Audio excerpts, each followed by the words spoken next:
Students, अभी मैं आपको जो प्रॉब्लम्स कराऊंगा वो वर्ड प्रॉब्लम्स होगा, लैंग्वेज होगा। उसको आपको इक्वेशन में पहले कन्वर्ट करना है और फिर इक्वेशन सॉल्व करके आंसर्स निकालना है। मैं क्लास 7 और क्लास 8 एक्सरसाइज के ऊपर मैंने लिख दिया है, क्लास 7 और क्लास 8, और वो बुक का मैंने फ़ोटो भेज दिया है, जिसको आप जो है पॉज करके और फिर जूम करके और उसको आप स्क्रीनशॉट निकाल के उसका क्वेश्चन आप देख सकते हैं। अगर आपके पास बुक है तो बहुत अच्छी बात है, अगर नहीं है तो आप उस जो वीडियो भेज रहे हैं उसी में है, वो क्लास 7 और 8 दोनों का आर.एस. अग्रवाल का बुक जो है उसका मैंने कर दिया। अब ये प्रॉब्लम सॉल्व करने से पहले कुछ बातें आपको मुझे बताना है। जैसे कुछ वर्ड्स आता है, कंजिक्यूटिव नंबर, आप क्या समझते हैं? 3 times a number exceeds by 2, a number decreases by 7, ऐसी कुछ टर्म्स रहते हैं। और कुछ एज पे बेस्ड भी कुछ क्वेश्चंस रहते हैं कि जो सन का जो एज है फादर का, मान लो कि 2/3 है, या मान लो कि फादर का एज जो है वो सन का 3 टाइम्स है, 4 टाइम्स है। इस तरह का प्रॉब्लम्स रहता है, उसको हम कैसे सॉल्व करेंगे? सबसे पहले मैं आपको बता दूं कंजिक्यूटिव नंबर। कंजिक्यूटिव मतलब लगातार। जैसे मान लीजिए कि कंजिक्यूटिव नेचुरल नंबर अगर कहे तो हम लोग क्या करेंगे? मान लो पहला नंबर अगर x है तो अगला नंबर क्या होगा? ऑटोमेटिकली x+1 नेचुरल नंबर है, तो उसके बाद वाला x+2, उसके बाद वाला x+3। ये किस केस में होगा? अगर नेचुरल नंबर है। क्या होगा? नेचुरल नंबर्स हैं तब ऐसी होगा। अगर आपको कंजिक्यूटिव ऑड नंबर या इवन नंबर कहता है, देखिए कंजिक्यूटिव इवन नंबर के लिए हम लोग जो फॉर्मेट लेते हैं वो 2n होता है या 2x होता है, और ऑड के लिए 2x+1। लेकिन इस बुक में जो प्रॉब्लम्स है उसमें अगर हम x लेके भी करते हैं तो आंसर्स आ जाता है। कुछ केसेस में ऐसी नहीं होता है। जैसे मान लीजिए कि हम लोग जो नंबर है, पहला नंबर अगर कंजिक्यूटिव मान लो ऑड नंबर है और पहला नंबर अगर x है तो अगला नंबर क्या होगा? x+2, क्योंकि ऑड नंबर या इवन नंबर दो का डिफरेंस में होता है। अगर पहला नंबर 5 है तो अगला नंबर क्या होगा? 5+2 यानी कि 7। उसके बाद क्या होगा? 5+4 यानी कि 9। फिर क्या होगा? 5+6 यानी कि 11। इस तरह से ऑड नंबर होंगे। तो ये x+2, x+4, देन x+6, ये क्या होगा? ये हो जाएगा कंजिक्यूटिव ऑड नंबर्स हो जाएंगे। Consecutive odd numbers, consecutive odd numbers होंगे। अब इसी तरह से अगर इवन नंबर लेंगे तो इवन में भी क्या होता है? 2 का डिफरेंस होता है।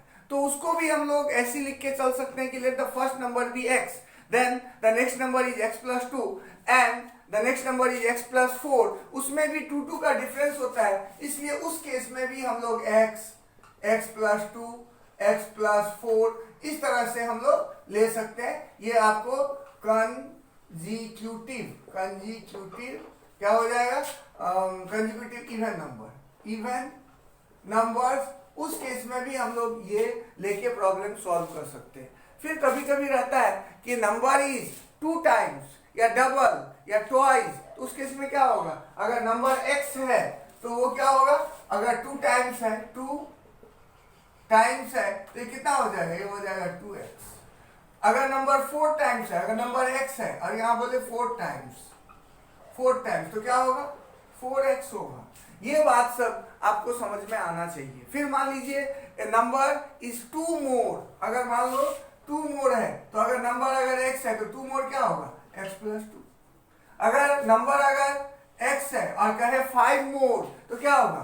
x+5। तो ये बातें जो है, अब एक्सीड मतलब ज्यादा, सपोज एक नंबर है x and another number exceeds by 2, तो पहला नंबर अगर x है और दूसरा नंबर उससे 2 ज्यादा है यानी कि x+2। इन बातों को लेके हम लोग प्रॉब्लम सॉल्व करते हैं। अब देखिए आपके बुक में जो है प्रॉब्लम्स दिया हुआ है, मैंने उसका एक ये फोटो भेज दिया है मैंने, और उसी बुक से मैं कुछ प्रॉब्लम्स आपको सॉल्व करके दिखाऊंगा। मैं सिर्फ इक्वेशन लिख दूंगा और मैंने पिछले एक्सरसाइज में सॉल्व करना सिखाया, उस बेस पे आप उनको सॉल्व कर लेना, और अगर ना हो तो हम फिर कर देंगे। अब देखिए मैं आपको प्रॉब्लम्स दिखाता हूं। पहले मैं क्लास 7 के बुक से कुछ प्रॉब्लम्स लेता हूं। जैसे क्वेश्चन नंबर मैं 8 लेता हूं, क्लास 7 की बुक से क्वेश्चन नंबर मैं 8 लेता हूं। मैं बुक का जो नंबर लिखा हुआ है वही नंबर मैं ले रहा हूं। यहां पे है क्वेश्चन नंबर 8। क्वेश्चन नंबर 8 कहता है 2/3 या 2/3 of a number is less than the original number by 20, find the number. या क्या कहता है 2/3। You have to understand English. English आपको समझना पड़ेगा, लैंग्वेज आपको समझना पड़ेगा। अगर लैंग्वेज नहीं समझ पाते हैं तो दिक्कत है। For that you have to be in use with these words, language and all these, only then only you can be able to solve।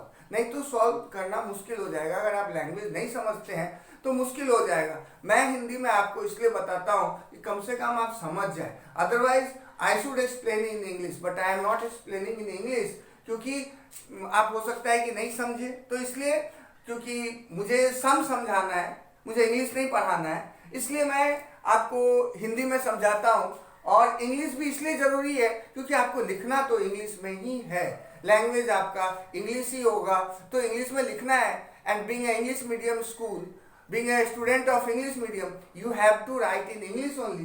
That's why I have to teach in English. और धीरे धीरे आप भी सुनते बोलते, ये language है, इसमें कोई बड़ी बात नहीं होती है कि आप जब तक ग्रामर नहीं पढ़ेंगे, जब तक आप इंग्लिश नहीं पढ़ेंगे तब तक नहीं कर सकते हैं। ऐसी कुछ नहीं है। ये लोग बोलते बोलते लिखते लिखते सीख जाते हैं। बहुत सारे बच्चों के अंदर ये बातें होती है लेकिन वो एक्सप्रेस नहीं कर पाता है। थोड़ा बड़ा होता है वो बहुत अच्छा बोलने लगता है, बहुत अच्छा लिखने लगता है। और I hope that you too will be able to do it. अभी देखिए मैं आपको कराता हूँ कुछ प्रॉब्लम। मैं क्वेश्चन नंबर 8 का बात किया, 2/3 ऑफ ए नंबर। अब हम मान लेते हो नंबर तो मैं जानता नहीं हूं, तो हम लोग क्या करेंगे, let the number equal to x। Therefore 2/3 means 2/3 of the number equal to क्या हो जाएगा, x। 2/3x हो जाएगा। क्या हो जाएगा, 2/3x। अब यहाँ कहता है 2/3 of a number is less than the original number, यानी कि ये नंबर जो है इस नंबर से कितना कम है, 20 कम है। Is less than the original number by 20, मतलब ये इससे 20 ज्यादा है, या ये कहिए कि ये इससे 20 कम है। हम लोग अगर एक दूसरे से 20 कम या ज्यादा है तो उसको हम लोग क्या बोलेंगे, 20 का डिफरेंस। 20 का डिफरेंस मतलब हम दोनों को माइनस करेंगे, greater number minus a smaller number, तो मुझे क्या मिलेगा, वो difference. And what is the difference, that is 20। So here we can write according to the problem, ATP, ATQ जो भी हम लिखते हैं उससे कोई फर्क नहीं पड़ता है, ठीक है।